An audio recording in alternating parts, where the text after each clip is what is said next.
I live in Scotland where it's difficult to ride a bicycle because it's very hilly and the drivers are assholes. So coming to Sweden and being able to ride a bike was so wonderful.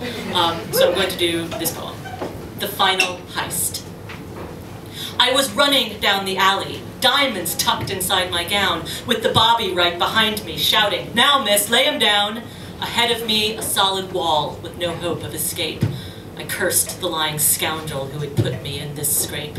The double-crossing gentleman with handlebar mustache who had turned me from a street girl to a lady with panache. And then, just one small theft, my dear, the tiniest of risks, the jewelry of a countess. It'll go without a hitch.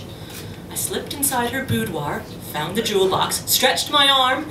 I'd barely poured the baubles out when up went the alarm. So there I was in silken gown and mincing little shoes, chased by one of London's finest, trapped inside a dead-end mews. I've gotten out of plenty of tight fixes in my time. No wall, however solid, will force me to confess to crime. I kicked those nasty shoes away, and in my stockinged feet, I circled my stone cage to find a way back to the street. From a window with no sill, there hung a thin and greasy chain. I grasped and hoisted, but no joy. I just slid down again. The ground gave me no options, being solid as a stone, and nobody was there to help me. I was all alone. Except, of course, for PC Poke, who'd stopped some feet away, brandishing his lantern as if lighting up my way. Oh yes, my way to prison, to a nasty little cell and gruel and lice. Oh no, he'd not put me inside that hell. "You'll never catch me," shouted I. And then I saw a glint of my escape, my rescue. Bobby's light revealed the hint of tire and spoke, of gear and brake, and then I laughed with glee. A policeman may know how to shout, but he does not know me.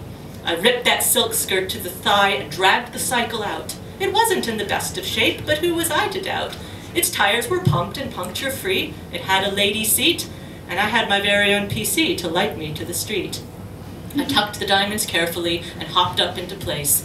The rusty pedals protested, the gears began to race, then I was moving forward, building up a head of steam, aiming just a little leftward to the light ahead of me. Well, PC, halt this instant, thought I'd do just as he said, which is rather bloody stupid when a bike zooms towards your head.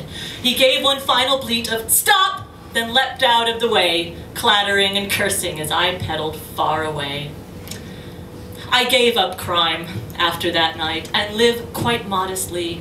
No more gentlemen and no more robberies for me. A girl needs 3 things only to achieve a happy life: a silken gown, her diamonds, and above all else, her bike.